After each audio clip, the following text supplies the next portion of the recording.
Menurut survei internasional terhadap anak-anak dan orang dewasa di 21 negara yang dilaksanakan oleh UNICEF dan Gallup, terdapat median 1 dari 5 anak muda usia 15-24 tahun yang di dalam survei menyatakan mereka sering merasa depresi atau rendah minatnya untuk berkegiatan.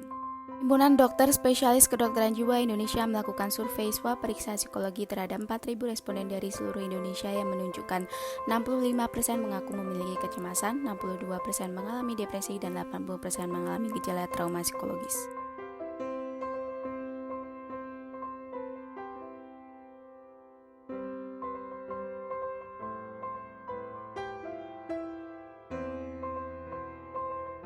Yang saya rasakan selama pembelajaran secara daring atau online ini, pada saat yang pertama sebenarnya biasa aja, lebih ke belajar yang natap ke laptop pada umumnya, ngerjain tugas di laptop terus ngumpul ke dosen. Tapi lama kelamaan, berhubung pandemi ini juga udah lama, makin kesini makin berasa bingung dan lumayan capek dan stres juga.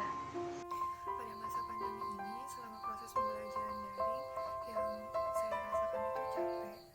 Alasannya, Zoom meeting yang diselenggarakan untuk kegiatan pembelajaran secara daring ini kadang-kadang mengalami perubahan jadwal yang gak memperhatikan waktu istirahat. Jadi amat sangat menguras energi saya.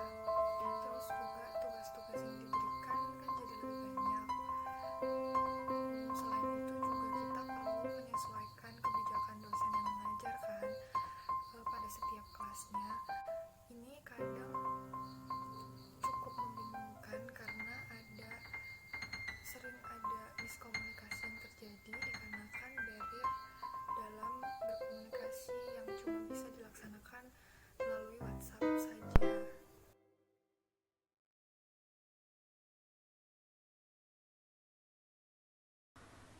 Karena aku orangnya punya anxiety attack, jadi kadang gak pede buat open mic atau open kamera, atau bahkan tanya-tanya ke temen tentang hal yang mungkin aku gak paham atau ketinggalan, takut disangka bodoh atau gimana.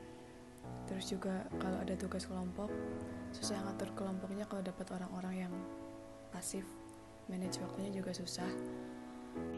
Kalau bingungnya sih mungkin susah menanyakan pelajaran yang belum dikuasain. Karena kalau pembelajaran di rumah itu membuat materi yang disampaikan tuh kurang maksimal gitu. Jadi kita kadang kayak bingung gitu. Apalagi kemudian tugasnya banyak, terus materi yang belum paham gitu, tiba-tiba ada ulangan itu kayak aduh capek. Karena kita kebanyakan belum ngerti gitu kan materinya gitu.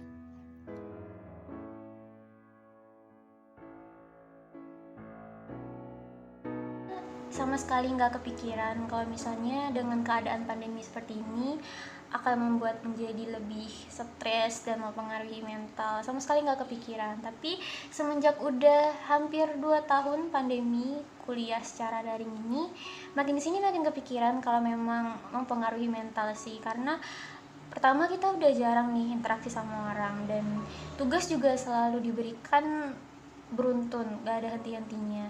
Dan menurutku itu termasuk mempengaruhi kesehatan mental juga, karena kita nggak dikasih istirahat juga. Jadi selain mental, fisik juga lelah gitu. Dan ya, tekanan yang diberikan waktu kuliah online justru lebih berat daripada kuliah biasa.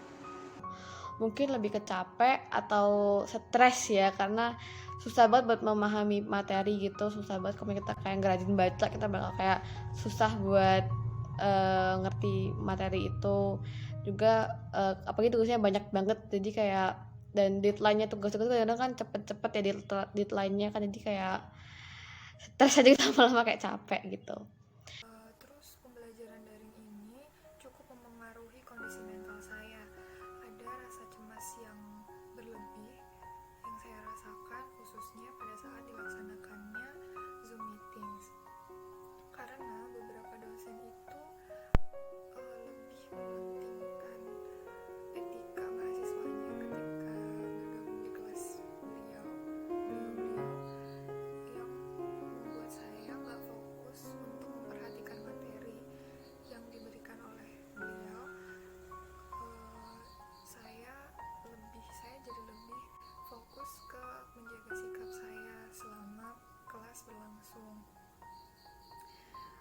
memicu stres sih, jadi kayak overthinking. Soalnya posisi aku bingung sama sendiri ditambah bingung dengan kegiatan daring kuliah, akhirnya berujung jadi burnout.